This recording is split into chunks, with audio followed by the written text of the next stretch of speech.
এ বৈকুণ্ঠৰ বাণীৰে ভকতিৰ জ্ঞান ভকত সবে কৰে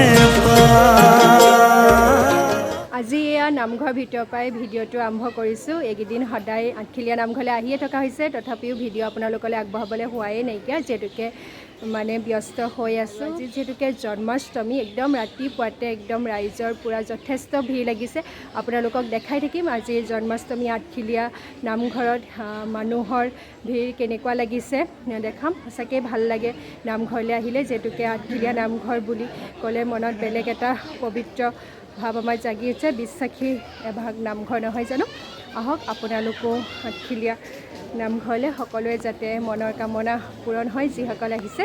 তেনেহ'লে বলক নামঘৰ ভিতৰৰ বাটটো আপোনালোক। প্ৰথমতে এতিয়া ধূপচাকি জ্বলাবৰ কাৰণে মই ধূপচাকি কিনি ল'ম আৰু আপোনালোককো দেখাই দিছোঁ। ইয়াত আপোনালোকে শৰাই দিবৰ কাৰণে বুট মগুৰ পৰা, নাৰিকলৰ পৰা, ফল মূলৰ পৰা যি লাগে লৈ ল'ব পাৰিব। ঘৰৰ পৰা আপোনালোকে শৰাই ৰেডি কৰি নানিলেও হৈ যাব।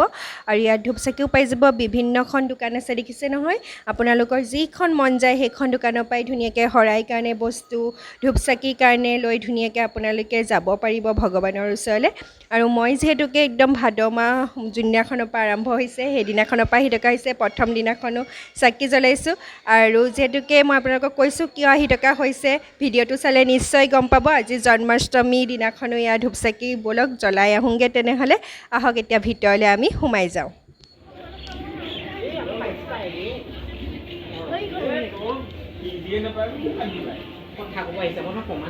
নামঘৰ ভিতৰলৈ সোমাই আহিয়ে আপোনালোকৰ ধুনীয়া এখন পোষ্টাৰ চকুত পৰিব, য'ত লিখা আছে বিশ্বাসে আনন্দ দিয়ে, প্ৰেমেৰে যৌৱন, বয়সে নকৰে বুঢ়া, পাপেহে ওচন। সঁচাকৈ বয়সে মানুহক কেতিয়াও বুঢ়া কৰিব নোৱাৰে, নিজৰ মনটো আচল কথা নহয় জানো? বিভিন্ন কাৰ্যসূচীৰে আমি এয়া বন্তি প্ৰজ্বলনৰ গৃহ, ইফালে বন্তি জ্বলাব পাৰি। ময়ো এতিয়া চাকি ধূপ জ্বলাই লওঁ আৰু আপোনালোকেও ভাবিব আপোনালোকৰো যাতে মনৰ কামনা পূৰণ হওক। আৰু এয়া মই চাকি আৰু ধূপ তামোল পানী জোৰ এনেদৰে আগবঢ়ালোঁ ভগৱানৰ ওচৰলৈ। আপোনালোকেও যাতে মনৰ কামনা সকলোৱে পূৰণ হওক নহয় জানো? আৰু বহুত ধুনীয়াকৈ নাম লৈ আছে, শুনিয়ে ভাল লাগিছে। আৰু সঁচাকৈ নাম শুনি থাকিলে উঠি যাবলৈ মনেই নাযায়। সেইকাৰণে আজি জন্মাষ্টমীৰ দিনাখন সকলোৱে আহি ধুনীয়াকৈ চাকি জ্বলাইছে, দেখিয়ে ভাল লাগিছে।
আৰু যিসকলে শৰাই দিম বুলি ভাবিছে তেওঁলোকে এফালেদি যাব লাগিব শৰাই দিবৰ কাৰণে।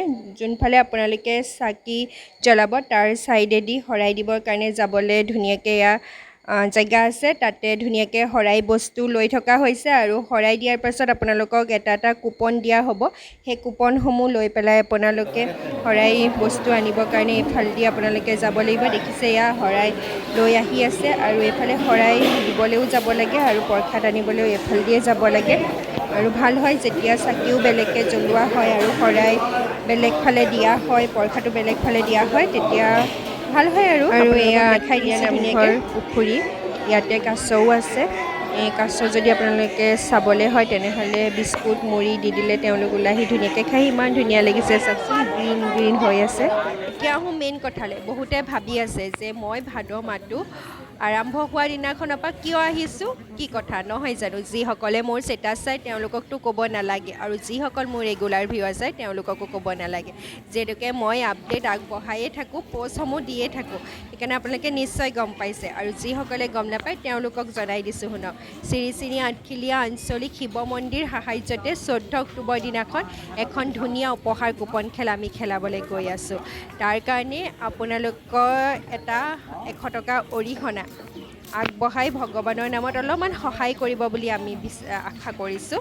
আৰু নামঘৰৰ ওচৰতে এনেদৰে আমাৰ ডাঙৰ কাউণ্টাৰ লাগি আছে আৰু দেখিছে আপোনালোকৰ একদম যিসকল সৌভাগ্যৱান বিজেতা হ'ব তেওঁলোকৰ এয়া 1st number prize 2 number prize 3 number তেনেদৰে গাড়ীসমূহ আমাৰ অনা হৈ গৈছে কেৱল আপোনালোকে আহি ভগৱানৰ নামত এটা অৰিহণা আগবঢ়াই আমাৰ পৰা এটা কুপন সংগ্ৰহ কৰিবলৈ কেতিয়াও নাপাহৰিব আৰু আপোনালোকৰ 2-এজনৰ কমেণ্ট মোৰ বিৰাট বেছি ভাল লাগিছে যে যেতিয়া মোৰ আপডেটবিলাক দেখে পষ্টবিলাক দেখে তেওঁলোকেতো লয় বাৰু টিকেট আৰু মোক কৈছে যে তুমি আঠখিলীয়া নামঘৰলৈ আহি আছা তথাপিও এবাৰো জনোৱা নাই মইতো নাজানো আপোনালোকৰ কাৰ কাৰ ঘৰ আঠখিলীয়া নামঘৰ ওচৰত সেইকাৰণে আহিবচোন কাউণ্টাৰলৈকে আহিব মই একদম এমাহ এই কাউণ্টাৰতে আছোঁ আপোনালোকে ইয়াতে মোক লগ পাব এটা ধুনীয়া আপোনালোকৰ মাতো দিব আৰু লগতে মোৰ পৰা এটা 100 টকা কুপন ল'ব নাইবা এখন বহি ল'ব কোনে জানে কাৰ কেতিয়া ভাগ্য সলনি হয় কোনেও নাজানে কিন্তু দেই মই কৈ থাকোঁ